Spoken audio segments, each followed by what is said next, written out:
Is it possible to live a longer quality life after a heart disease diagnosis? We are the patients who have resolved to become healthier, both physically and mentally. From managing symptoms to managing side effects, from managing medication to managing finances. We share the challenges and the triumphs. Discover what it really means to survive and thrive with a heart condition. This is Living with Heart Disease, a Heart of a Giant production.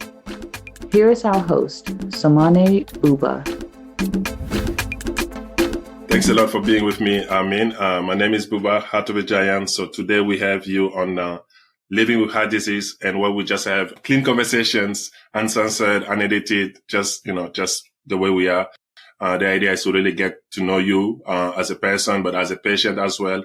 Get to understand the patient perspective. So that's the main goal of this. It might help many others, but also at least it will help them understand how you perceive your own situation beyond the condition. So I'll start by saying again, thank you for joining us. You're a busy man. We get busier with heart disease, so I appreciate your time. But with that said, I wanted to let you start by introducing yourself. Well, thank you for inviting me. It's truly a pleasure. My name is Armin Muzafirovic. I'm a almost 5-year heart transplant recipient. I previously had an LVAD for around 10 months, close to 10 months. Prior to that, I was, a healthy individual, as healthy as I can be, really. As a kid growing up, I was athletic, played many sports, soccer, martial arts, and just wanted to really live life without any, regrets and just live to the fullest. But in life, not everything is perfect, and sometimes we have obstacles that come in our way, and mine ended up having to be heart disease that was caught on in my mid-teens to late teens, and it kind of determined my life in the future, really. Yeah. And so that's introduction to most of the stuff. That's a full one too, and there's so many things there already, right? So and thanks for sharing that. I think probably we'll juggle in between, but I probably want to start with when you were diagnosed, like that moment, maybe take us back. How was that, dealing with that initial diagnosis and then managing that transition? Like you said, you had plans, you were very active, but then you might have to adjust some things, stop some things. So what was that period like? And even though you were in your teens, but I think you became very, very aware of your own life at that moment. Mm-hmm. So primarily everything started when I was about, I'd say 15 years old, 15, 16. I mainly first got diagnosed with muscular dystrophy, which was the main concern. And with muscular dystrophy, especially my type, Emery-Dreifuss, it was looking at the cardiac muscle, so the heart itself. And, with further diagnosis and further, testing, the diagnosis came out to be, heart failure as a possible thing to occur. And as I got older, my heart started getting weaker. So instead of going stronger and getting older, it's getting older and losing the strength of my heart. And so I think I was about 17. I was just a senior in high school, and I was preparing for a trip to go to Europe. And the final doctor's visit, they got clearance and say, "Is everything okay?" I see my image of my heart as 3 times the normal size, and so being athletic as I was, I had no symptoms. Yeah. And so I was, as healthy as I could be at that point with no symptoms. Yes. But my heart rate was very low. It was, I think the lowest was about 36, 38, or just around that. So I had no symptoms at resting. And doctors always ask me, like, are you a runner? Yeah. And I tell this to everyone, I can run if you want me to. And, if you're getting chased by a dog, I'll run. I'm not going to stand there. But at that point in time, I had no symptoms, nothing at all. And that was, when I started accepting what was going on in my life. When I was, 15, 16, I didn't believe anything, because you're 16, you're healthy, you feel healthy. Why are you going to listen to the doctors that tell you you're sick? It makes no sense. But, being that, rebellion that I was at 16, I didn't want to listen to, healthcare providers. Yeah. But, as you physically see how your body is on the inside, when I saw my heart compared to a normal 17-year-old, I knew at that point that this is real. This is serious. How can we fix this? Yeah. Or what can we do to fix this? And so the first step was to get a pacemaker implanted. Mm-hmm. And so I had that pacemaker right after I came back from Europe, just about, I think, less than a month before starting freshman year of college. And so I had my pacemaker implanted and started college right away. I had no problems. I was in and out of the hospital within an overnight stay. Yeah. And within that time frame, for the next 2 years almost, I had no symptoms. And I felt healthy. I was doing everything I was doing before, weightlifting, playing soccer, just having fun, and then a shift of events occurs in the beginning of January of 2017. I end up going to a ski trip to Colorado with my club at school. And within the first 4 hours of skiing, it's a marathon up there, trying to, go through all those lifts and all those slopes, and you're 11,000, 12,000 feet above sea level. The elevation gets you at times. And one of the main things, to watch out is elevation sickness, because it can occur. But when I was up on the mountain, I felt, normal. Just felt like I was running a marathon, because you're using your muscles way too much, especially on those slopes. They're long. Yeah. They're not little baby hills that you might find, in some places. They're long. It takes at least a couple of minutes to get down there, not 30 seconds. Yeah.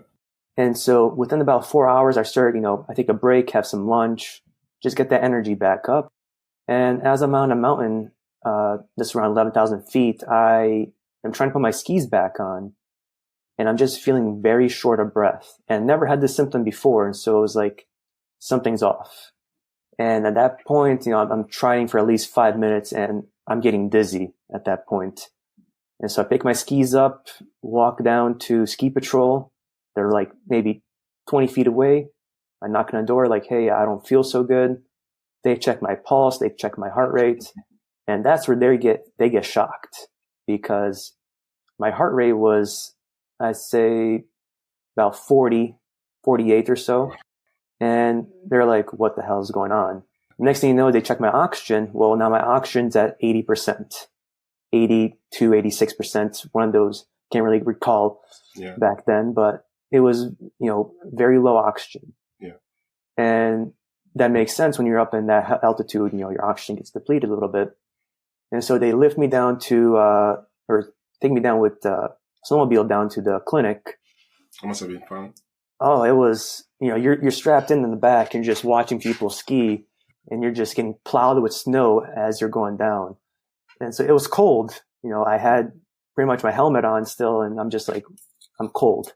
We get down to the clinic, and at the clinic, they start running tests. For the next 7 hours, I'm just getting tested, everything.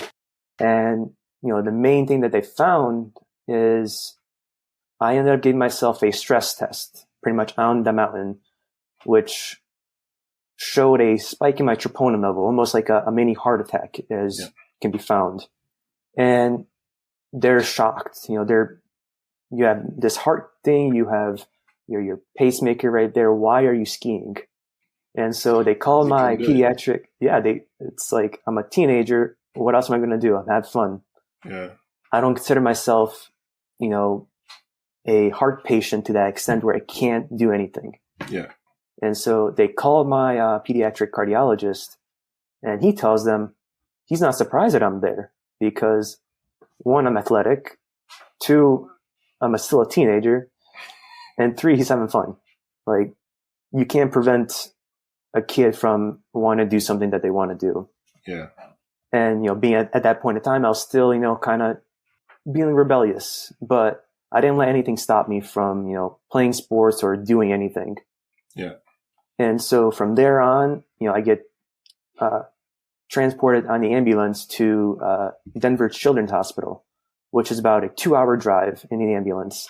Yeah. Going from the top of the mountain down, Oh my God. to a little bit elevation. And that was the most ridiculous ride, and probably the most expensive ride I've ever paid in my life. Yeah, I forget people pay they charge insurance or yourself, and the insurance structure is not the same everywhere. So before you go on, so where's home at that moment? Like, you traveled to Colorado. So where did you travel from? Yeah, so I traveled from Iowa. So Okay. I'm originally from New York, but I moved to Iowa when I was a teenager with my family. And, this is my first big, ski trip. I've skied a couple of times, locally, and it's like those little hills, 30 seconds. That's it.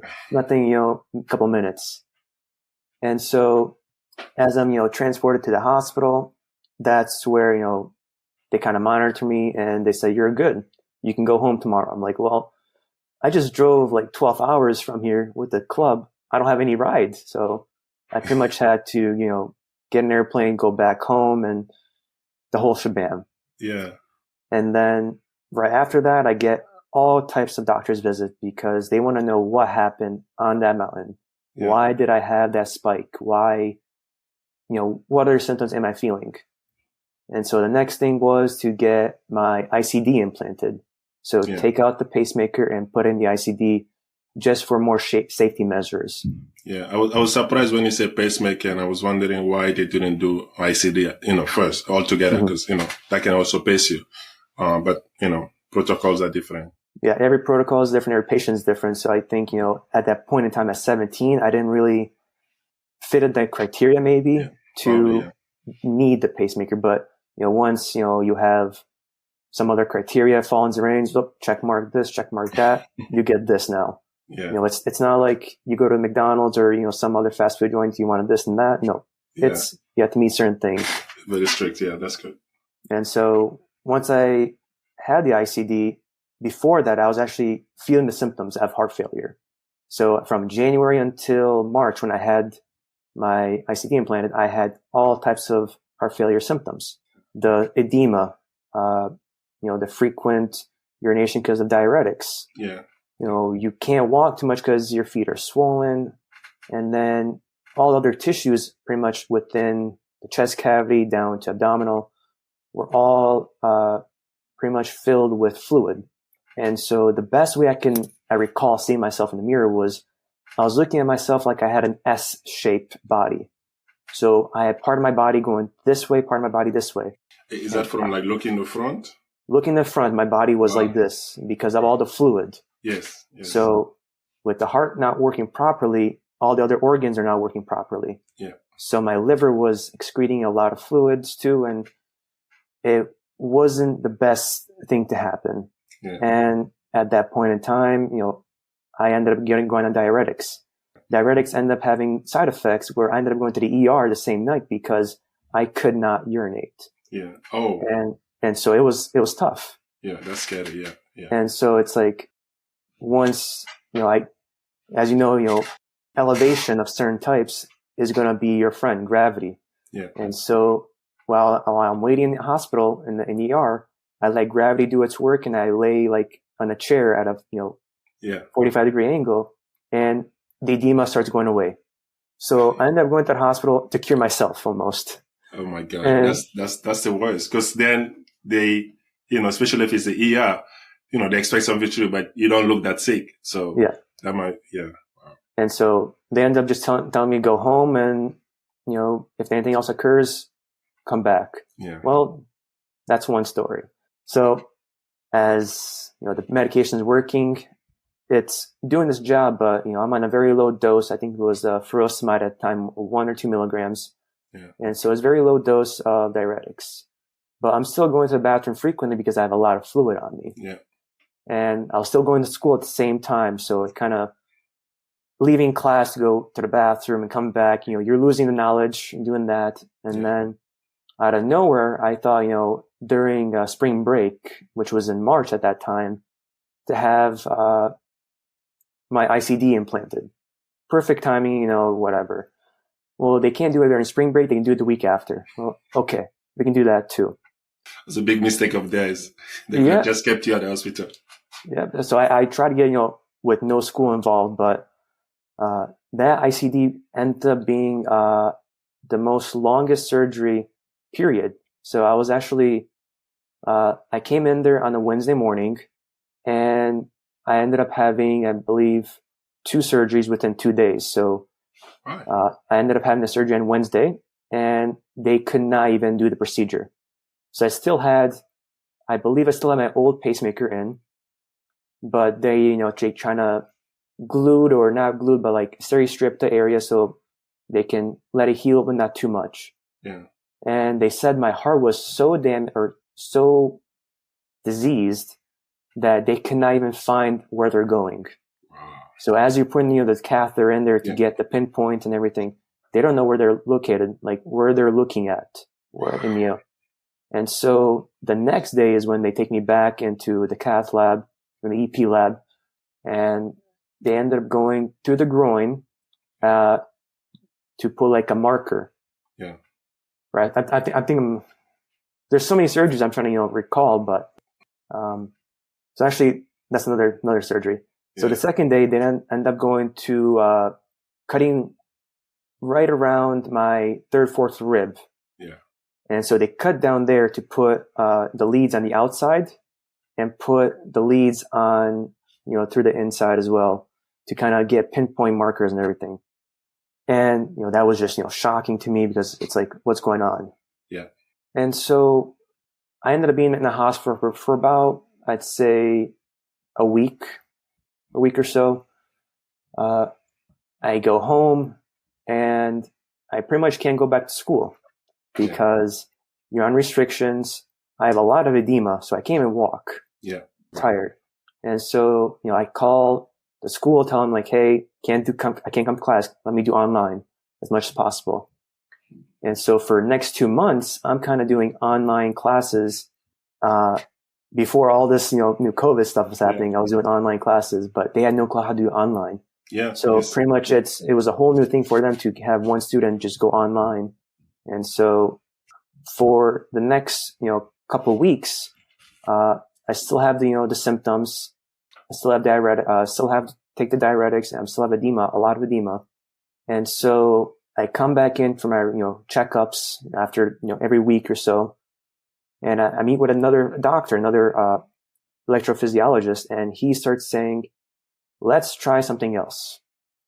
So he ends up giving me IV diuretic, the Lasix, and that works instant. Yeah. So there goes, I think it was, I'd say a couple of liters, like 2-3 liters instant. Yeah. That's what I was going to ask in terms of, it's good to start with a short dosage, but the way you are, you just need a big push, which is annoying, but you have to just go for it. Yeah. It's when you've been through the Lasix process, how excruciating it is to get to a bathroom as fast as you can. Yes. I'm in the doctor's office, just a regular checkup, and that same day they admit me to the floor because they want to have the procedure. And so they get the Lasix down. I'm in, I think, the ICU. I'm waiting to go into the cath lab. They take me down, and this is where they end up going through the groin this time to have a marker. So they're pinpointing a marker to, wherever they need to pinpoint the leads to. And then they're going through the neck as well and making sure that everything is implanted properly. Yeah. So with that, marker there, they can, put a dye, or they can give some type of indication like, oh, we are in this ventricle, we are in this atria or the ventricle. And so we can tell where we are really. Yeah. That's pretty much what they did. So within that, let's say a month span, I've had 3 surgeries just for an ICD pacemaker. And, I remember just being in there. This was I'm constantly in and out. So I was in the hospital, come out, come back in. And the only thing I remember is my feet being so swollen that I could not walk. Yeah. Getting socks, and I couldn't even wear shoes. I was wearing flip-flops where you have like the Velcro. The Velcro strap on, because I could not fit. Yeah. My feet were so swollen. It's like a mini watermelon almost. Yeah. Yeah. And even with those, compression stockings, you can't do anything. Yeah. It's so swollen. I ended up having that third ICD surgery. Ended up being in the hospital for about a week. Come back out. I'm good. Yeah. Good. Yeah, and from there on, you take the best option, right? The best condition. As best as you can, really. And from there, just routine follow-ups. And so for the next, I'd say, month, I come back to school for about a week or two, only to come to do finals, because you can't do finals online because it's all paper still. Yeah. And so I'm doing finals on paper, and I do as best as I can. With not being in school for, two and a half months, you do as best as you can to recall everything, because you're pretty much learning just by PowerPoints. Yeah, but even that, are you learning? Because, you're sick. You're going through all of that. Your brain is not working as much as it can. You don't get oxygen to your body. So that's the fact that you were even brave enough to take on the final is amazing. Yeah, and, I wasn't there for most of the stuff. And this is like the basic, not basic, but like the intro biology, chemistry courses and everything else for my major. And so if I don't do well in these, I can't do well in those. Yeah. And so I passed with just flying colors. Like I have A, B, C. That was my exam. It's amazing. And it was amazing because I learned by myself, taught myself. But the hardest exam, I think, was looking through a microscope, which I never even seen these specimens before because I wasn't in class. So I had to look over pictures and dictate on pictures what this was because I wasn't physically there. Yeah. And I passed, but not the best. And so for the next month, I'm done with school and whatnot. And I want to say within the first 2 weeks after finishing finals, I started feeling the side effects of heart failure again. This one time, I'm trying to go pick up my brother at his bus stop. I oversleep because obviously with the medications, the surgeries, you're tired. You take naps. Yeah. So I took a midday nap, woke up at 2:00. Well, guess what? School buses are coming. I see the school bus. I say, oh crap. If I don't pick him up, he's going to be taken back to, a certain area where they drop kids off who are not picked up at the bus stop. Wow. And so I see the bus. I get outside, start running.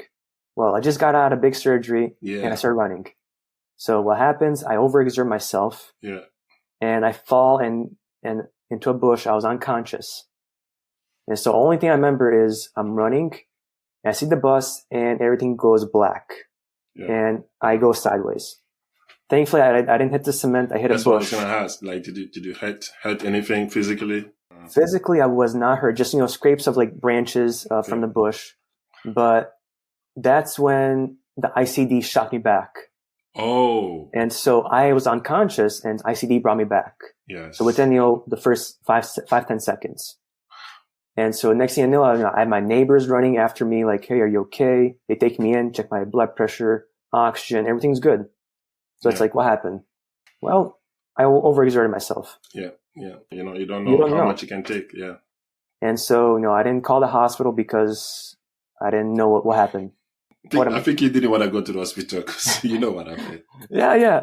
I think I was 19 at the time. So yeah, I'm 19 now. And so the next morning, I take my meds. There was only a couple of meds, like 2-3 meds. That's it. Nothing that we take now. And so I go back to sleep, wake up to the Lasix kicked in. Cool. Go to the bathroom. I go to the bathroom. Same thing happens. Oh, you passed out again. I passed out and ended up hitting somewhere. I think I hit the bathtub. That's very dangerous. I had blood coming down my nose. And next thing you know, my dad hears, that I fell.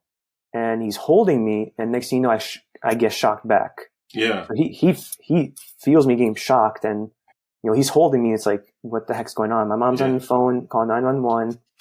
My brother's over here. I told him to memorize all my medications. So he knew all my medications. How old is he? How old was he? He was probably, 5, 6. Wow. Maybe. Smart brother. Yeah. Good. Yeah. That's a good brother there. And so he knew all my medications and he's just telling my mom to tell the the operator, what's happening. And 911 or ambulance comes and picks me up, and I'm physically walking, I'm walking to the stretcher, get everything ready. They take me down to the local ER, get me checked out, all the tests you can. They call in, I think I had Boston Scientific ICD. And so one of the representatives comes, checks that everything's good, nothing's wrong. But I'm still tachycardic. My heart rate's high. And so I've had these symptoms where, how I told you I had the leads on the outside of the heart. Yeah. And so I feel as though the leads actually came undone from the heart and was hitting my diaphragm. Yeah. So every time that, you're having the heart rate, trying to get spiked up or whatever, I think that the electrical impulse was actually hitting my diaphragm. So I was always having spasms. Yes. Yeah. And I told the doctor, like, hey, I'm having spasms. He's like, well, if it happens again, we'll check it out. Yeah. Yeah. Because obviously, if you're urinating too much, electrolytes are imbalanced. So you're not having the proper electrolytes. Well, these are not electrolytes when this is like, I'm spazzing this way. Yeah, like, these are like, you were getting shocked.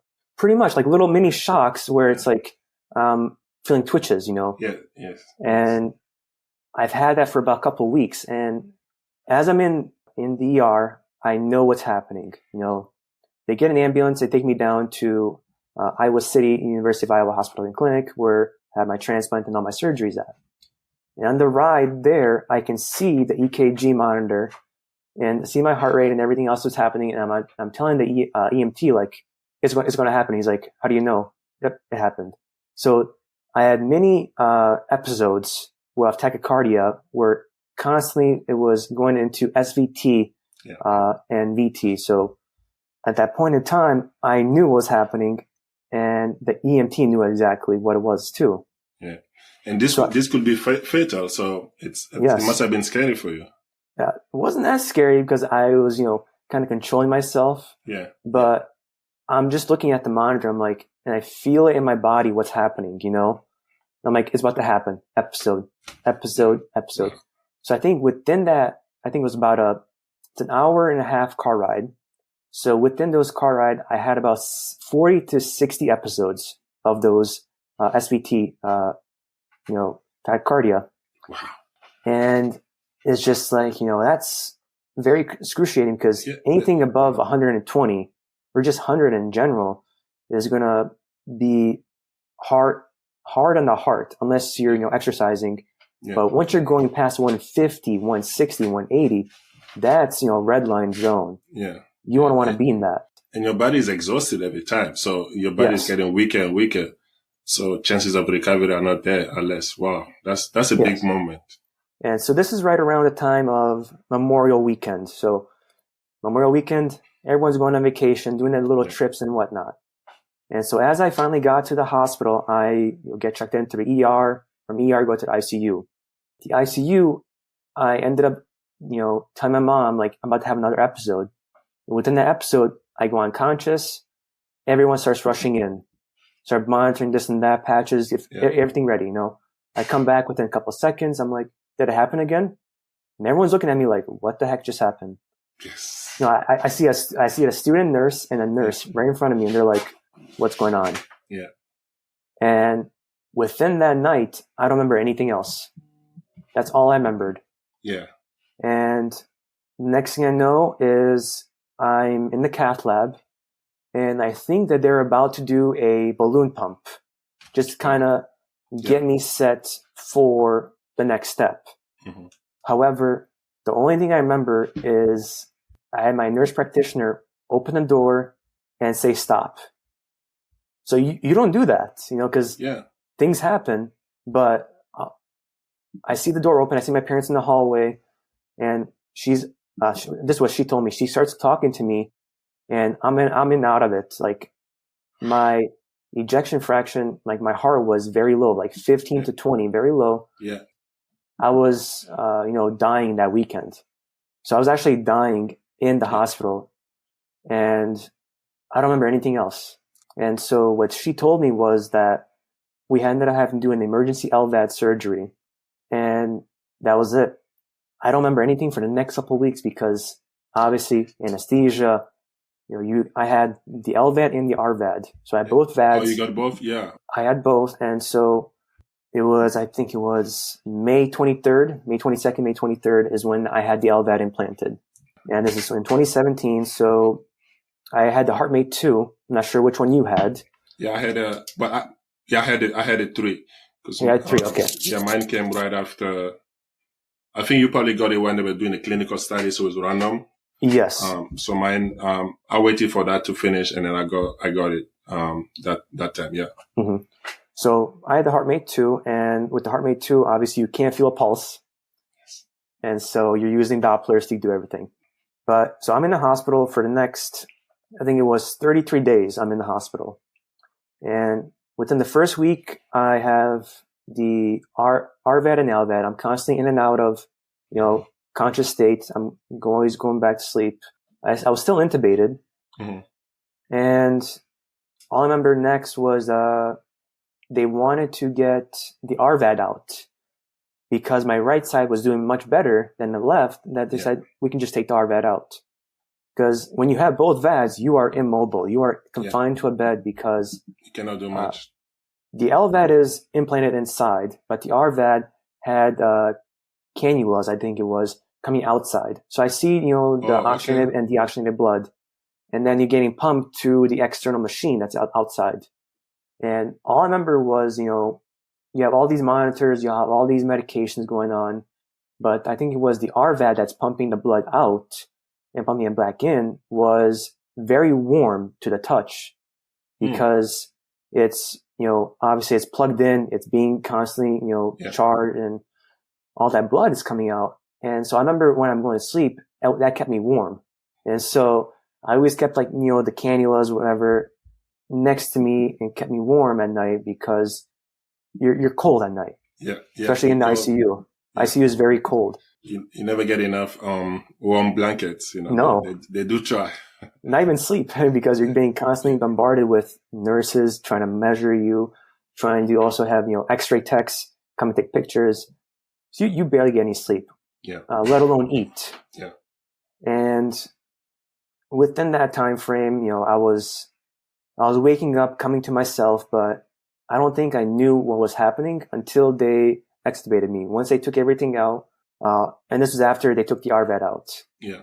When they took the RVAD out, what ended up happening was as a consequence, the ICD pacemaker, one of the leads ends up being dislodged. So they had to go back and reimplant it. Wow. And so I think it was the next day after they took the RVAD out, I went back into the cath lab to get that put back in. Yeah. And so I was like, great, more surgery. So next thing you know, I have a scar that's so big. And this time they took the ICD and actually moved it more to make the pocket a little more on the side instead of being more on top. It made it on the side. On the side. Yeah. Okay. And so I didn't mind that, but at the same time, it's like I'm constantly in and out of these hospitals, inside. Yeah, it's tiring. And obviously, when you want to have surgeries, you want to make sure you're physically capable of doing that, because if not, then you're just being so tired and your body can't handle it. Yeah. At that point, it's like, okay, I'm done with that. Now I'm extubated. I have only the LVAD. I'm good. But, obviously when you're sedated and so much medications, you're lost. Yeah. And so, they put mitts on me because I was trying to rip stuff off. I had no clue what's going on. Obviously your mind's not in the right place. Yeah. No, they, especially if you're coming out of, sedation and stuff, you just want to remove what's not comfortable or what you're not happy with. So, yeah. And, wow. After they did that, I said, I'm not going to do anymore, but I felt like there's pins, pins and needles inside the thing. So I was like, there probably was, because I felt it being poking at me. And I told the nurse, I'm not going to do anything. I'm not going to do anything. Just take it off. They took it off, and there was something poking at me, but I wasn't quite sure what it was. Yeah. But they trusted me not to, pull anything. So I said, I'm not going to do it. The best part that you are even aware of these things, right? Mm-hmm. Like some of those parts. But, as I had a few episodes, and then I remember trying to apologize and stuff. I even lost it at some point. I'm like just screaming, I was like, so So they're like, don't worry, we used to this. People get delirious. And like you said, there's, this, the noise, the interruption of sleep, all of it, that alone will set you up. But then you've been going through the same thing in a way for so often. I mean, you're tired. And then at the same time, you both need each other to listen and collaborate because like, your body. And like you say, there's something poking at you and it's just not fantasy, right? Like, I was feeling like I was on fire. Like my body it was just like a rush of fire.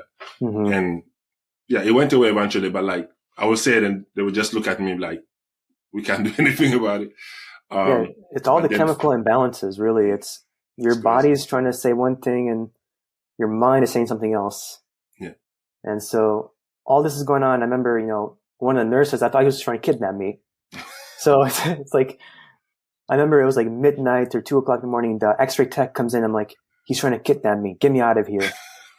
And he looks at me like I'm crazy. I'm like, probably I was crazy, but he's trying to do his job. Your mind is working. Your mind is doing what it's supposed to do. That's amazing. I'm just glad you're also aware of it. Because sometimes we're not, and then it makes you like you're appreciating the transition, right? So that's very that's good. And also like it seems like you were the one in charge of of that moment, but nobody was trying to kidnap you, likely. So that's good. Yeah. Not yet. But yeah, that kind of was the stay in the hospital. And obviously after you get all the medication gets weaned off and you're feeling normal almost, you go into the inpatient and start getting ready to go home. Yeah. And so I could not wait to go home. It was like the moment I've been waiting for. Yeah. But now you're with a new life. You're constantly hooked up to batteries. Those two big lithium batteries. You're trying to recharge them constantly, and you're plugged into the wall at night. So how was those batteries for you? I had probably the same that HeartMate 3 had, but was it also like 17 hours? Yeah, something probably. I would say, I think with the HeartMate 3, they probably got more battery life. It's like with an iPhone; they always give new battery life every new year. Yeah, but I think mine was about 12 to 15 hours in that time frame. All varies on how much you used it. Yes. So I primarily, once I woke up, plugged myself in to the batteries and then had them on for about 12, 13 hours until I went to bed. Yeah. And so I constantly, I think I waited until they depleted and then I charged them. So I didn't always charge them right away, just so I don't deplete the batteries. But the minute that battery, beeped, I switched it out, put those to charge. Because I think I had 2, 4, 6 to 8 batteries I had. Yeah. So one of those, and I was constantly switching out. And so one of them were always, being constantly depleted faster. Others were slower.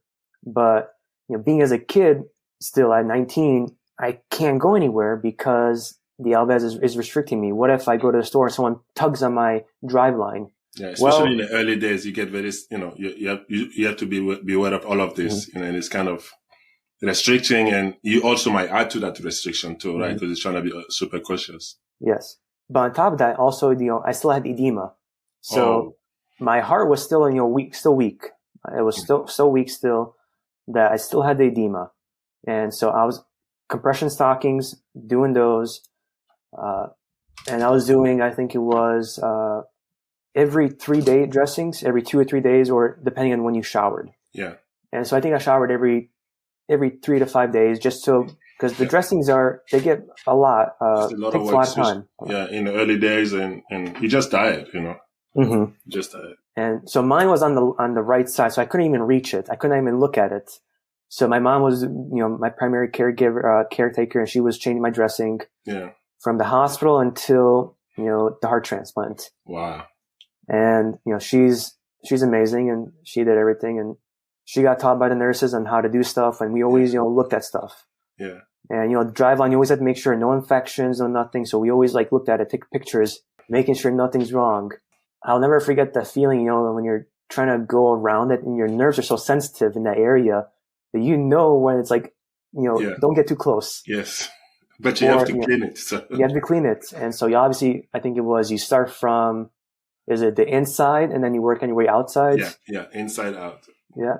And, make sure you have the sterile field, sterile gloves, mask on, and do everything properly. Yeah. I did that for 10 months, and then I switched to the weekly dressings, which I didn't really like as much. Why? Because I think it's just the material that it had, like the Tegaderm dressings or like the sponges that it came with it. Just wasn't my cup of tea. The sponge is it's what they use when they're doing the operation too. So it's very potent. I think it's a chloroform or something like that. Chlorhexidine, I think it was. Yeah, there you go. Which is normal for the cleaning, but it was like the gauzes that we're putting onto the driveline. I didn't really like them, or the dressing itself. Yeah, I preferred those, and so we ended up just doing every 3 days or every 5 days, and we asked the nurses, it's okay as long as you change it frequently. Yeah. But within those 10 months, I was also constantly in and out of the hospital because edema and then potential calls for transplant. And so I remember potential calls, like you got multiple calls, like we call it dress rehearsals. It was potential calls, it was like that must have been frustrating though. I mean, I understand, but like going to the hospital even multiple times and not knowing what's going to happen, that must be hard on your mind. It was, and so I told you I was still in school at the time, and so I was registered for classes in the fall, and so I came back, in August. I had to cancel everything. I actually earned a full ride scholarship too, which I had to waiver off, like I couldn't accept anymore. Wow. I ended up canceling school for the next 2 years because of all my surgeries. Because I could have gone with the LVAD, because there are patients with LVADs who go to school, but obviously the edema is one, and then you don't know when you're going in and out of the hospital. And so if you couldn't do it full time, no, you couldn't do like all the courses, and you might not be able to do well. So I think you made the right decision, which must have been tough though. I couldn't do full time. I couldn't do part time because I had to be in class physically to get the points, because it's lab work. You have to be there for lab. So you can't do that. And so I just, dropped out of school for after sophomore year.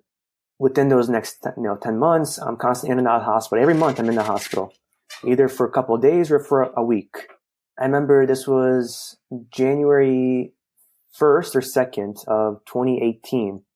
I get a phone call, 2:00 in the morning. Hey, we have a potential heart. Can you come down here right away? I'm over here, just woke up. Who is this?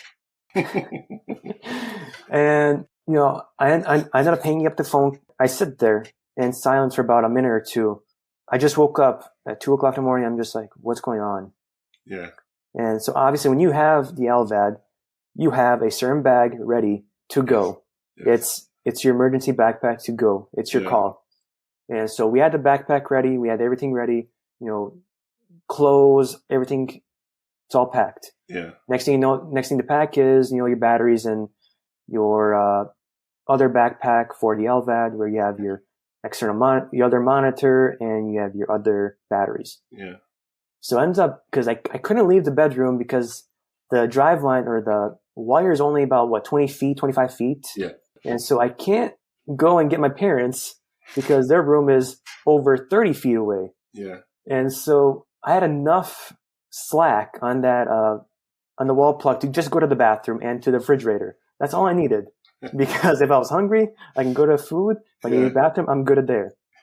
That was okay. But I ended up calling my mom, and she's like, what? We need to go. I just got the call. Yeah. So she wakes my dad up, and we get ready. He drives, we go together. So it was me and my dad. We drive down at it was 3:00 in the morning. Yeah. Get there, it was almost 5. And we get there, and it's you do all the testing. Yeah. All the testing you need to do. And so I'm just, optimistic at this point. I'm ready to, get this over with. Yeah. I had LVAD for now, was it almost 8 months, and I want it done. As we're getting all the tests, doing everything, I'm getting prepped in the ICU, getting all, chlorhexidine, everything washed, everything. And they're about ready to give me the pill that wipes your immune system. Mm-hmm. And they end up coming back with the results from my antibodies and my donor-specific antibodies and everything else. And it comes to find out that I think the donor, at that specific donor, had too much of the antibodies that they could not proceed because, or it was mine that my antibodies that would have attacked the heart more, and I would have had to be in the hospital for longer periods of time. Yeah. And so it was a 99% match. That's what they call it, a 99% match. And the doctors were not happy with it. Yeah. So the heart ended up going to someone else. I'm not sure who. Mm-hmm. But I was in the hospital for the next week or so. And so with the next week or so, what did they do? Diurese. Yes. Lasix as much as possible. And as much as I remember, so at my highest point, I think I was about 180 when I got the LVAD. Yeah. And so from that point on, obviously you diurese, you lose a couple weight. Yeah. And I think at this point I was about, 160 or so, on January 2nd. 20 pounds, yeah. And they diuresed me to my dry weight. My dry weight was 120, I want to say 129, 122. Wow. They try to give me as much as possible to dry weight. Yes. And so from, January 2nd to, I want to say January 9th, 40 pounds. Yeah. They get super aggressive. That must be hard on your body though. All I know is I was constantly going to the bathroom. Yeah. You have your little urinal that's on the bedside and you have the bathroom. Yeah. And, when that thing overfills, you're constantly calling someone to undump it and measure. But when it's constant, like every couple hours, it's like, yo, chill out for a little bit, Yeah. But you gave me all this Lasix, I have to go. Yeah. And because it was obviously intravenous, it was an IV, so it was hitting faster. Yeah. And, I never knew that I can, diurese that much liters, that much pounds in that week. Yeah. Yeah. I mean, under observation, they can make you do it, but it's like, it's such a shock to the body for me in my case that like, and then, you lose some potassium and things like that. So their body's trying to catch up. So yes, I remember at some point I was like, this is too much now. They literally overdid it, and at that point they're like, okay, we'll give you 1 day off. And they came back again the day after. Yeah, pretty much. Yeah. So it's like they stopped for a little bit, but the minute they see like, oh, you had this much urine output, we need to go more. Yeah. Like, please, let me chill for a little bit. But wow. Yeah, they get you. But obviously, not everything is perfect. My body was still failing. My heart was failing still. What was happening more? After they diuresed me to my dry weight, I get back up to 140. Yes. And so within about a week, I'm back up to 140. Yeah. Instantly. And so for the next, couple of weeks, I'm always, getting weekly blood draws or whatnot. And so before all this happened, before that potential call happened, I actually was admitted in October. And this is where, actually September, I remember this day, it was September 11th. I was in the hospital and they ended up putting a PICC line in my arm. And so that PICC line was to have, easy pore access and milrinone 24/7. Yeah. And from that point on, this is before the new UNOS, criteria was, put out in 2018, where I was, 1B in the state. Mm-hmm. So that was, you're second on the list. Yeah. And once they put milrinone, for the constant 24-hour, IV pump, I was bumped up to 1A. Yeah. So that's why I was able to get a potential call. But my doctors were so upset that I was not getting as fast as I possibly can to get a transplant because of all, the criteria that I met. Yeah. But they wanted to, to make sure, the donor-specific antibodies weren't attacking or it has to be perfect. Right? Yeah. It would be much harder to manage and, they want to set you up for the long term. And they know you're active and you're still a teenager. Yes. So. Yes. And so, I'm 20 now and that's what happens. And, they want to make sure the blood's correct. Blood's correct. The cavity is not too small or too big. If it's too big, that's okay. It'll adjust. Yeah. But too small, you can't. Yeah. They want to make sure that it doesn't matter, male or female, it's going to work properly. They want to make sure that, you're ready for it mentally and physically. Yeah. And emotionally too. And so for the next couple of weeks, I'm meeting the criteria again. I'm going to different appointments. And then what ends up being ironic is, especially within the month of February, the heart month. And so, with the heart month, what they ended up doing is, I think it was February 13th, They ended up giving me a new medication, metolazone. It's a higher dose diuretic. Mm-hmm. And so they only gave me 1 milligram. So they told me to take this 1 milligram because I think I went up my weight because when you're having LVAD, you're logging your weight constantly, like daily. And I think it went up about 4 pounds within a day or a couple of days. Yeah. And they gave me this new medication, metolazone. And so metolazone works faster than any other diuretic. You have the Bumex and all the other ones. I like Bumex, but metolazone was much more faster. Mm-hmm. Because I went to the bathroom quite frequently that night, and I also lost a lot of electrolytes. So my potassium decreased down to very danger zone. So I think it was about 2 point something on my potassium, mm-hmm. and that's very low. And what ends up happening with that low potassium is the arrhythmias. Yes. And your heart can't function properly, so you're getting those faster contractions. And what ends up happening is the ICD shocks me. Oh. And so now I'm conscious with the ICD. I'm not unconscious. I'm conscious. And I was actually sleeping on the couch at this time because I was frequently going to the bathroom. It was much easier than going from my bed. So I was on the couch in the living room. I just feel something happening. And once I feel it, it's just like I wake up a little bit. And I'm like, oh, it's nothing. And out of nowhere, boom. All I know is out of nowhere, my shirt went up like this. Yeah. And that's the pacemaker. It actually defibrillated me. And I screamed on top of my lungs. I woke up everybody in the house. And I was like, I thought I had a nightmare. That was the main thing. Like, obviously, when you're, Yeah, you say my questions. Yeah, you're depleted of all, so much different stuff that and you're not getting enough sleep. I thought that, I was hallucinating. Yeah. So I ended up calling my nurse or whoever's on call that night. And I told them, like, hey, this is what happened. I'm not sure if I was hallucinating or what's happening. And they told me, like, just, if it ends up happening again, call 911. And I must be the most calmest patient ever because the second time it happened, within probably 5 minutes, I knew what happened. I screamed again, but I called 911. Yeah. They get there pretty fast. I call my nurse, and I'm calm as a whistle. And she was surprised because I just got shocked twice. Yeah. With I don't know how many joules of volts just, shocked me. But I'm just telling her, like, hey, I got shocked. I'm waiting for the ambulance. That's it. Yeah. The ambulance comes, and they're expecting, someone on the floor, passed out, dying.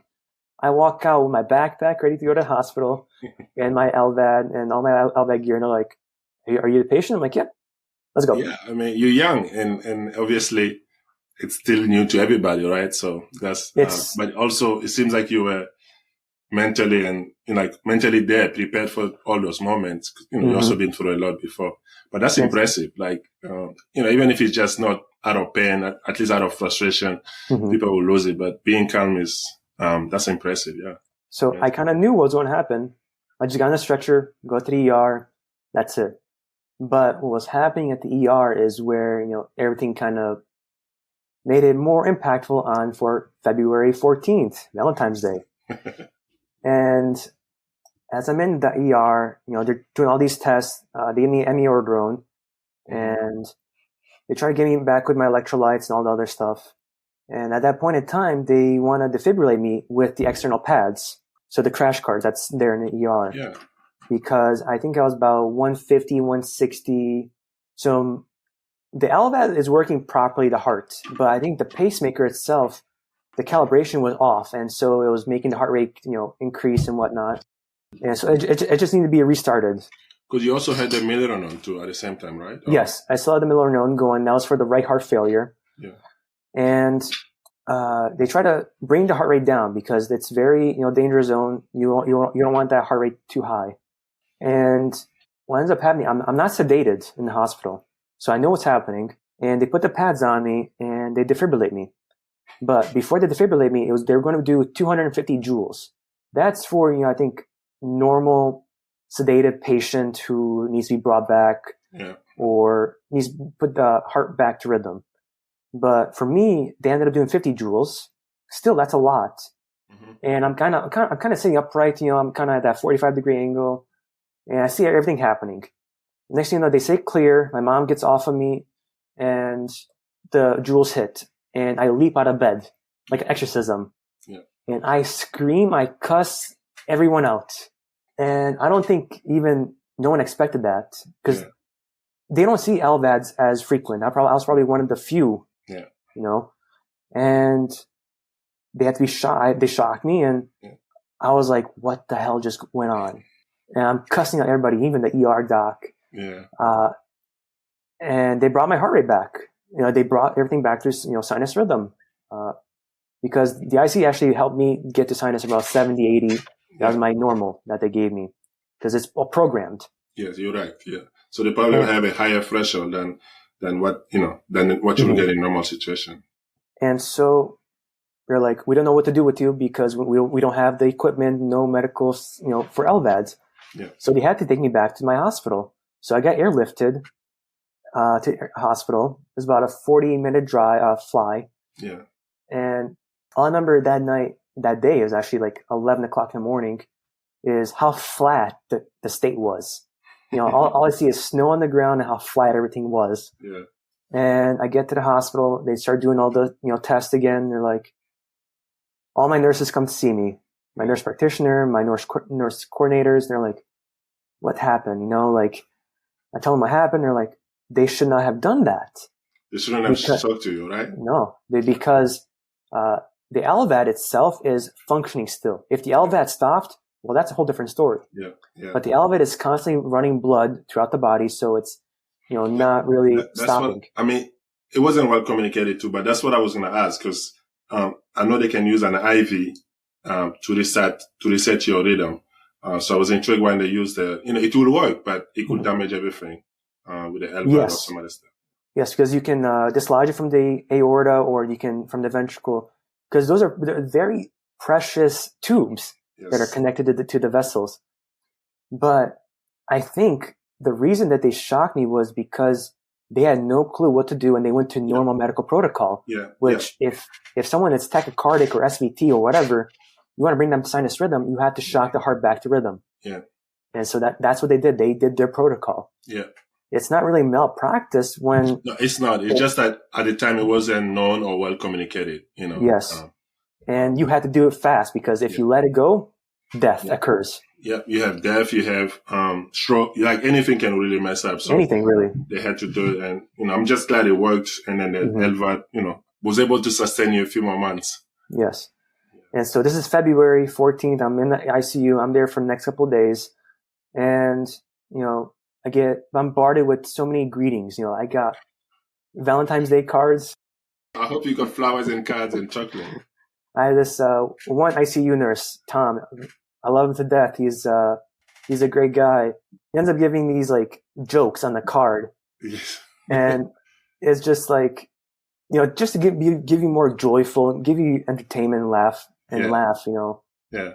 But all these nurses gave me like cards and whatnot, and it brought a sense of like humanity to me. It's like I'm human again. I'm not a patient that's just being hooked up to monitors. Yeah. Yeah. And plus I got some Valentine's Day cards. Like I got my own Valentine there. And so from the next couple of weeks, I'm visiting the hospital, doing checkups and whatnot. Yeah. Within a month, I get another call. And so I think this was a March 17th. I get a call. They say, we have a potential heart. We want you to come down tonight to get all the blood tests drawn, and hopefully by tomorrow go in for the OR. Yes. And so I'm there with my brother. I'm on the phone. I walk outside, walk to the living room, and I just pause. And I look at my mom and dad, and they're like, look at me. I'm like, it's happening. This time is a good one. This time, we hope it's a good one. Yeah. And so we just stop everything, get the bags, prepare, eat, because you can't eat once you get down there. Yeah.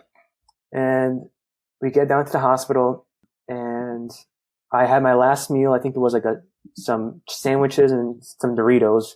Mm-hmm. That's all they give you because you can't have too much. They say nothing to eat after 11 because I was going in the OR at 4:00. And so I get met with all the different teams, anesthesia, surgery, so everything. So I'm getting prepared. do your last few little, things to do, clean, whatever. And I was just like, okay, I'm ready. By 4:00, I get a little bit of sleep. Yeah. Anesthesia comes in. They're like, are you ready to go? I'm like, yeah, let's do this. And so I didn't take any medication at that time to, kind of wipe the immune system out. So I was kind of surprised what's happening. So I think they kind of did everything intravenously or as I was being put to sleep. Yeah. And I remember just, walking into the hallway. It's all white because you're being sterile. Yeah. I see my surgeon. He's getting, washed up and prepared. And I walk in, get rolled into the OR. And all these nurses, they all know me because a year ago they did the LVAD on me, then all the other surgeries. Yeah. And so I'm like, hey, how you guys doing? Hi, I knew people's names. Yeah. I can't remember them now, but I remember at that point in time. Yeah, I mean, time flies. Yeah. And so I sat down, lay down. Anesthesia comes in. They're like, are you ready? I'm like, sure. They do I think it was the art line and the central lines and all the other lines. And what's funny is they always try to talk with you when they put the mask on, the oxygen mask. And so they're always talking with you and they're like, yeah. Mm-hmm. I don't know. I'm talking. I'm like, yeah. I'm going out. I'm asleep. Yeah. Like, don't you want to at least count back from 10 to 1? No, they're like, just start talking and we'll put you to sleep. Yeah. They just keep you speaking so you won't know when it's coming. Yeah.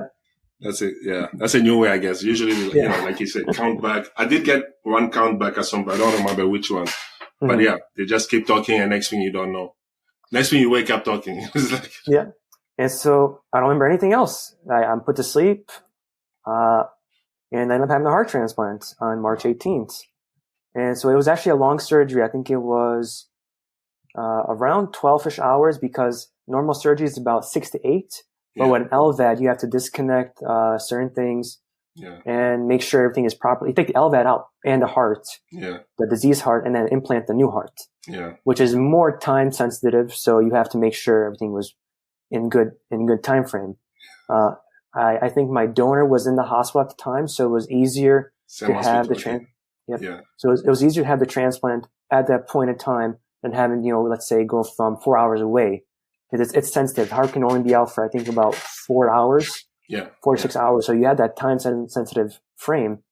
But I wasn't coming off of the sedation until, I want to say, 72 hours after the transplant. Mm-hmm. Because the next day they ended up going, I think I was still recovering and had a lot of blood still, that they ended up having to take the ICD out the second day. Oh, okay. They didn't do it all at the same time. No. I think it was just a little bit more trauma to my body that they wanted to wait. And they took the ICD out the second day. And then they wanted to close me up the second day too, just because let the body kind of drain itself out a little bit and get into the chest tubes. But after they kind of closed me up, I was kind of getting back to the, real life now. No more sedated life. And I think they extubated me within, the next day or so. Yeah. But when I think it came back out of the second surgery when they took ICD out, I was hallucinating again. And I thought I was being captured by the Russian spies, which was hilarious because it looks like I'm in a confined, bunker cell. Yeah. All the windows are right there and you can't move because you're flat. Yeah. And you can only write on a notepad or something. And so that was my communication from LVAD to transplant. I always communicated with paper and a notepad. Yeah. I always had, special doctors or favorite doctors at the time who I knew, and some of them had to leave to go different positions. And I always spoke with the nurses by just, writing on the palm of their hands or by just writing on a piece of paper. Oh, so cool. That's cool. Yeah. And, that was my communication. After all the medication kind of weaned off, I was extubated. I was walking. Yeah. But now the fun part was I was walking around the ICU, I think for about 30 minutes after transplant. So after extubation, after everything, I'm walking around 30 minutes. Yeah, that's a good time. That's a good never time. Could you do it with, you can't do it with the LVAD because all the edema. Yeah. But because I was feeling so energetic, my heart rate was 120, 130. I'm over here so happy. You also on new medication, right? New medication. So, I think it was almost 40 medication at the time. It was all IV at the time and part is oral. And so they're kind of weaning me off of all these different things, all these different gases and whatnot. And I'm doing 30 minutes around the ICU. And they're looking at me like, whoa, like, slow down. Yes. Because after that happened, my lactic acid spiked. Yes. And because you're still in pain. Like your wounds are still there. Yeah. My wounds are still there. I'm healing, but I'm 20 years old, one of the youngest there at the time in the adult program. And it's like, what's happening? Yeah. I mean, even for the kids, I mean, having, LVAD to thing, there've been some kids, but I remember, I was here with one of the very first one they did in Boston, and then there was a few, there hadn't been many before that, when they did it on kids directly, right? Like put the LVAD in, and then now go to the transplant. So your case was special also because of the LVAD, because nobody knows what will be the after LVAD, journey. So that's a lot. That's a lot to process. It is. And it's all up in the air. So they put me with lactic acid. I remember the doctor comes in with a liter of lactic acid. And I was like, oh man, I know where this is going. Because the minute that he does that, edema. Yes. Because all the fluid kind of gets built in, because I lost a lot of fluid and electrolytes and everything, and they had to pump me back in. But your heart is still coming out. My heart is still working now. And so, obviously you have to walk in order to move on to go home. I think the next day I was like, I can't walk. I'd probably walk maybe 20 feet and I'd be put in a wheelchair because my fever is swollen. I could not even get past it. And so, Lasix, diuresing as much as possible, eating normally, and just kind of getting stuff back onto the track. And within, I say, about a week and a half, I was out of the ICU and put into inpatient to get prepared to go home. Yeah. I spent about maybe 2 weeks in inpatient because my neutrophils, my white blood cells were so high that they thought there was an infection going on. Yeah. Well, there was no infection. It was just my body just responds to this new environment. My heart responds to the new environment. Usually, I struggle with something similar too, but usually what happened, or what I heard is that, they don't have a lot of young people in this program. So I remember after my LVAD, actually, not the transplant, I just had fevers for, 3 weeks. They kept me there. I think I did 1 week in ICU and then 2 weeks outside, but just a fever. Nobody knew why. Then, every 4 hours they would come take blood. Then like, okay, fine, we'll just discharge you. And I get home maybe a week or two after the fever stops by itself, and then eventually the other thing. But it was just, they don't want to take a risk, but at some point they're like, oh no, your body is just rejecting it or, fighting to adopt it, which is like normal scary stuff too, because you don't know what's going on. Yeah. Yeah. I only had a fever with the transplant, and that was, just a very low grade fever. I think it was like 100 or something, but they don't want to take any risks. They do the cultures, the comeback's negative. You're good, but they still want to make sure, you're not leaving the hospital with other stuff that can be prevented. Yeah. I'm 20 still at the time, almost 21. And my parents tell me, just wait. Just, if they want to do more testing, let them do more testing. Let it be done. Yeah. And so I was as optimistic as I was to go home. I had to wait till everything was done, because they gave me the chance. Do you want to go home now, or do you want us to keep monitoring you for the next couple of days and then go home? Yeah. And so I chose, let's just be safe, play it safe. Let's do this. Yeah. And so after they came back, they stopped the antibiotics. They're like, we're good now. Infectious disease doesn't have to be here anymore. We're off this case. And now we're just getting ready to go home. It's like a happy feeling, but also like you don't know what to expect, like how to react to the feeling. Yes. The unknown. So it's an unknown. And all I remember was my discharge date is I had my cousin come pick me up to drive me and my mom home, because my mom stayed with me throughout LVAD and transplant all the time. So she never left my side. She was pretty much living at the hospital with me. Wow. That's impressive. Not surprising, but it's impressive. Yeah. And, I'm not sure how she put up with me constantly, like nighttime I'm calling her, because it's easier to get her to give me something, call a nurse who has multiple other patients. Yeah. To give me something that's, let's say, like on my nightstand, like a water or something. You are a thoughtful patient, and I think the nurses also appreciate that. So that's impressive. If it was something like, had to happen with the body, call the nurse. But if it's like reach for something, I can't reach it or get out of bed. Yeah. My mom was there to help me. She was phenomenal, amazing. She deserves, an honorary nurse doctor degree right there for She's her the number excellence. one. They because they spend more time with you, so they're usually like they're number one in that sense. So, but I'm glad that you were able to share that moment. I think it's good for you as much as it's good for her, right? So easier that way than her being at home wondering what's going on with you. And I think that's even the worst part for them to deal with, like, from a distance. Yeah. Now she could be next to her baby and see everything live and it'd be easier for you to explain to her than explaining to her as well. So yes, that's impressive. And so, at the discharge day, my cousin picks me up and drives us home. And so I didn't tell him my dad were coming home. I didn't tell him my dad knew, but my brother didn't know. Yeah. So I'm walking into the house, no more wires, nothing anymore. Yes. And so it was a good feeling. And I see my brother on the couch, with his iPad playing Minecraft, whatever. And I stand there like this, like, hello. And he jumps up, happy as can be, and hugs me. And, when you don't see someone for so long, you are filled with happiness again. Yeah. And, FaceTime calls are one thing, but being in person, actually physically holding someone, it's different. Yeah. So how did you feel at that moment? Like, I know, you were with your mom, but then you got home, which is one part, and then you get to see your brother. And that's a different relationship than you're with your dad or your mom, that's your baby brother, right? Like a younger brother, right? So, how was that moment? I'm assuming there was no big talk about it, but how was that moment, and if you talk to her, what did he say? Or if you will tell him something, or what did you tell him with your body? I'm curious to hear that, how was that for you? I think he mainly just cried for a little, because he was with joy and, shocked that I'm back home. But I'll probably have to ask him, like, how does he feel, like, in that moment? Because I never asked him, like, how he felt. Yeah.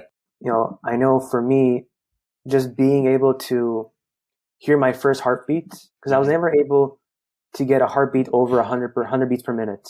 And so when I was, in the hospital, hearing my heartbeat over 120, it's like, wow, there's pictures online with me listening to my heart rate. By my nurse practitioner gave me her stethoscope, and I listened. It was, that feeling that, it's a miracle almost. Yeah. But as you progress and get older and, life, progresses on, moves on, you look back at those moments. It's the little things that brought you where you are today. And so I would not be here without, my family, my support teams, my healthcare providers, everyone from EMS to nurses, pharmacists, everyone in between. Yeah. They all helped me and supported me throughout the way. Those who I never even knew, who helped me. And it's like, you help a stranger out to support them in the hardest time in their life. I was at my lowest, and they supported me and helped me. And we all connected, and I'm sure, you do something for others that you don't know. But it's impressive that you're such a strong awareness of this. Because I was going to ask you about your support system. You mentioned your parents, but then you mentioned everybody else. How important was that for you, and how much, you're already talking about it now, but like, how much did that play in enduring all that journey and where you are now? I know you're very grateful, but like, how was that how did that help you, day in, day out? Yeah. So as you know, within the criteria to go get a transplant, you need to have a support system. And so that's one of the criterias, and having a support system is very critical, because it's not just to assist you when you need the most, like, let's say you need a dressing change. It's not just for that. It's for everything else. You don't know what's going on, especially with medications that early on in the transplant, your hormones are in imbalance. Yeah. You're angry, you're sad, you're happy, don't know what you're feeling at times. Yeah. And so I remember for me, I was very emotional at the time, I had no clue how to control myself. Yeah. My anger was out higher, and it was different than before. I was never this way. And so I had to work on myself to control the hormones, the emotions, and everything. but it's all the medications that were doing that. It's all that's what I was going to ask. Did they prepare you for that, even though we don't know what it means, but they tell you that these things will happen. They tell you, but they can't prepare you because they don't know how your body's going to react. Yeah. Everyone is so different. And we all cope differently and we all react differently. Yeah. And so I know for me, it was the little things that kind of ticked me off. And so if I'm hearing a specific noise, automatically. And I was never this way before, which is surprising because it's just the little things that kind of annoy me at that moment. And I had to kind of work on myself to stop that. Yeah. That's a mental game right there. And no medication can stop. I mean, there are medications, but I don't want to take medications for that. Yeah. You're just going to be maxing it and then not dealing with it. And then, and you already have enough medication going on. So, and I was never one to take medications ever. Yeah. I want to take medications to support me because of my criteria, my standard, like my condition.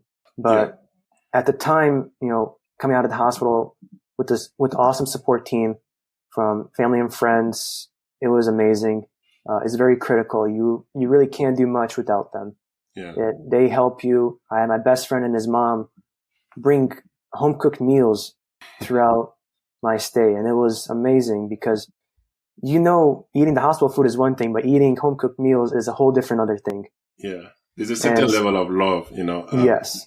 Like it's been spiritual at some point. Yes. And I love that. I'm adding some picture now, but I think, I wanted to check one or two things. Yeah. We talked about the support, and I did take some notes here, but, and you went through a few things already, but, let me start by poking fun first. Is it soccer or is it football? I call it soccer because I've been raised in the US. And so, but if I'm speaking to someone who's foreign, I'll say football or speak on their terms. But if you get someone who's foreign and lives in the US, you got to explain American football, European football, because no one knows them. But that's true. I had people be like, "Don't say soccer." I'm like, so what I do now? I put both together. I say soccer, football. So that's why everybody's happy. And what position did you play? Yeah, go for it. Or change like the name. I say football, FUTBOL. That way it's more the foreign. But in my beginning years, I played striker and midfield, and that was primarily my main position. I played since I was 4 years old to about 10, 11. So I didn't really get to play in the higher leagues like with middle school and high school because those are tryouts. You have to really be top of your game. And I tried out. I was on the reserve team, so I wasn't tip top up there. Yeah. But I like playing striker. Midfield is my favorite. I like playing right because I'm right-footed.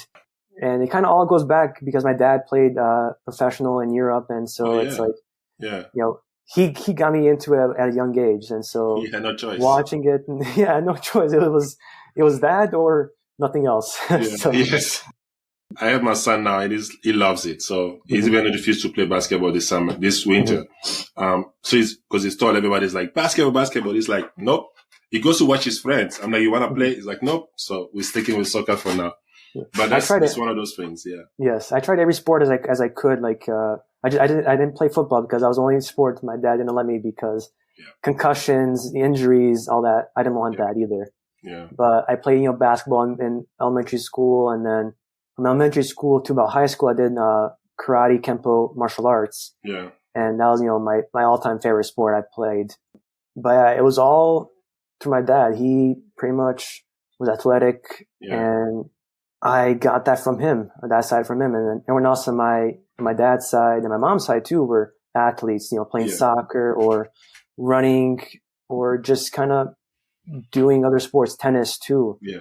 And so I was pretty much immersed in all sports. So how do you keep active right now? Like, because even after the transplant, you have you still have to maintain and stuff. So how you maintaining it through life and, in terms of routine and things like that?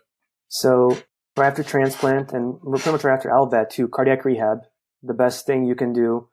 I dislike cardiac rehab with LVAD because I could not do anything with my edema as much. But post-transplant with cardiac rehab, I was phenomenal with it. I think I graduated out of the program within, I'd say, a month or two. So a little bit faster because it was twice a week. Yeah.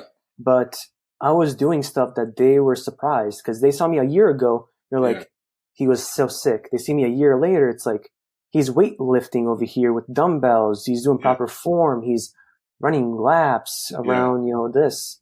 It's like amazing to, as a nurse to see that. Yeah. It's amazing.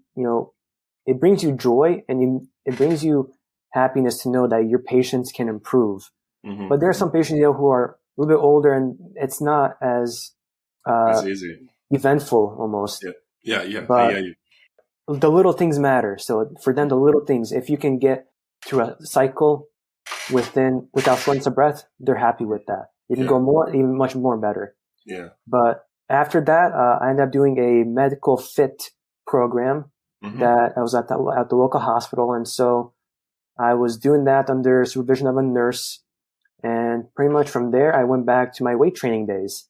Yeah. So before all the LVAD stuff, before all the pacemaker, I was weight training from middle school to college. I was weight training. Yeah. Because I wanted to be a professional bodybuilder at the time. I love it. And I tried to do as much as I could, but my health was stopping me from getting to that point. Mm-hmm. And so I just ended up doing just regular weight training just to maintain the muscle, not to lose any atrophy or anything. Mm-hmm. But it's hard to prevent atrophy because I have right side atrophy now due to all the LVAD years, all the months I sent LVAD and then everything else after that because I was so inactive. Muscles didn't work as properly and weren't being used. So I'm trying to just, weight train and maintain as much as I can, and not lose as much. Weight gaining after transplant can be easier or it can be hard depending on how you're eating. I mean, it depends. It depends on which form that weight comes in, right? So you can get it, but I'm glad you're turning yours into fat. Yes. Hopefully not too much muscle, fat. Into muscle. Into muscle and fat, but fat is good. Yes. Obviously with prednisone at the time, I was on prednisone for about a year and a half. That adds a lot of weight to you as well. Yeah. So I was at my dry weight, 122 pounds. I am now around, I say 140 to 150, all depends on my given days on how I measure. Yeah. But, I'm back onto my normal weight that I was always at. Yeah.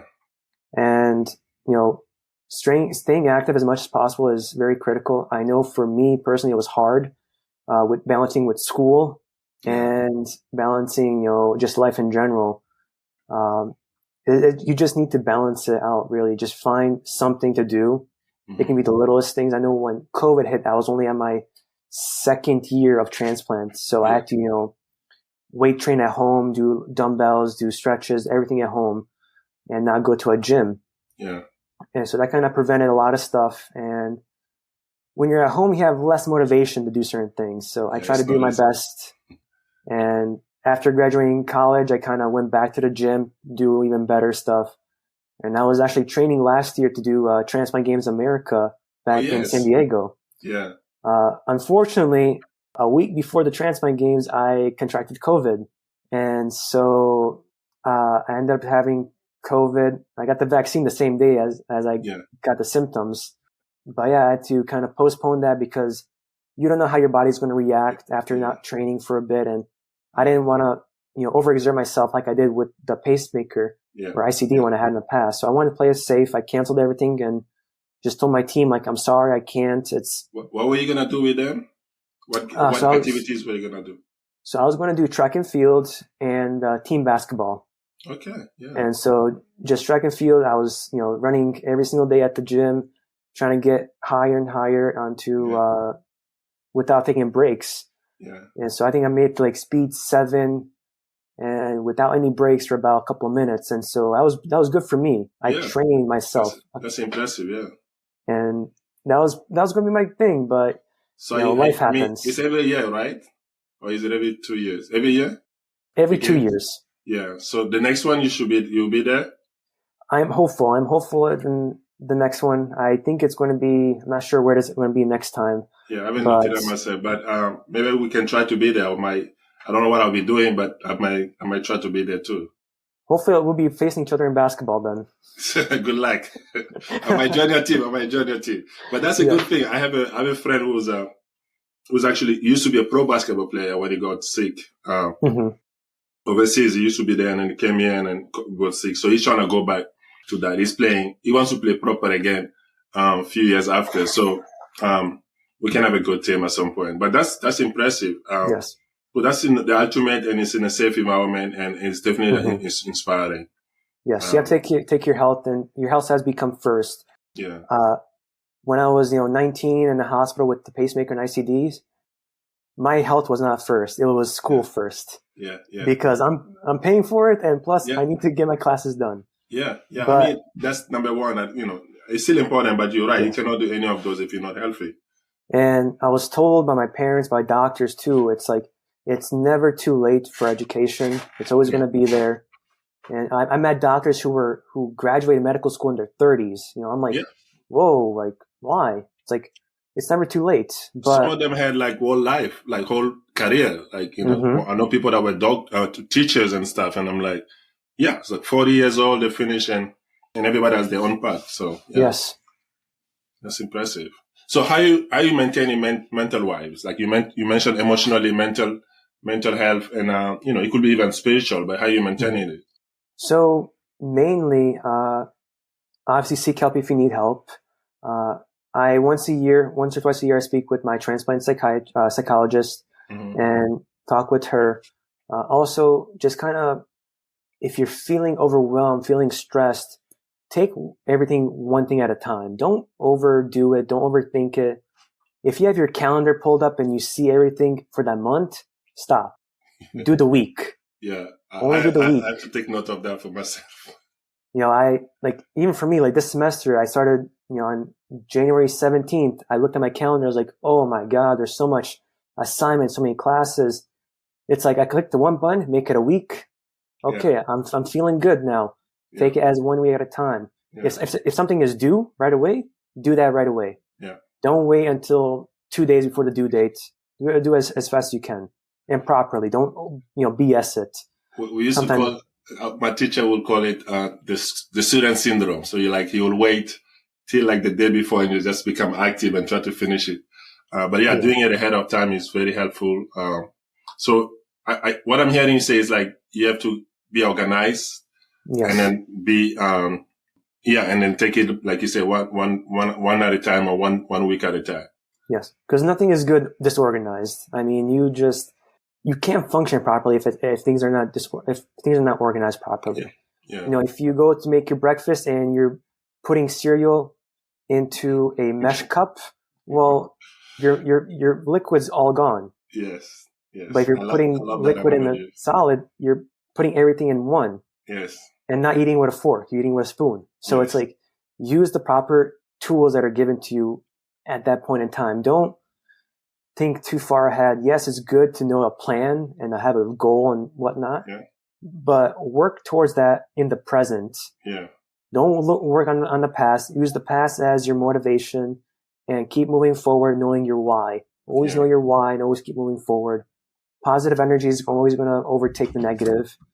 As much as you can, try to eliminate the negative energy. Yeah. No, I love that. And it seems like, there's always more questions, but I'll post after this, I promise. But I see, hearing you speak, like, you definitely, it sounds like you were always wise and got wiser, or you got wiser in any case, throughout this journey. I appreciate you sharing, with me, and I assume you'll be sharing with other people.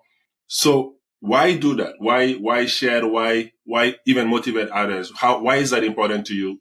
That's one part. And then what does it bring to you? The second part.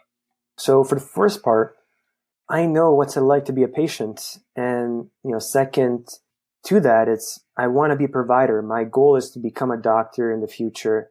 And so having the background of a patient, I know what's it like to be in that bed, to undergo all these different things, to not know different jargon, different words that they're talking about. And I'm over here learning those words and inputting those into my daily life.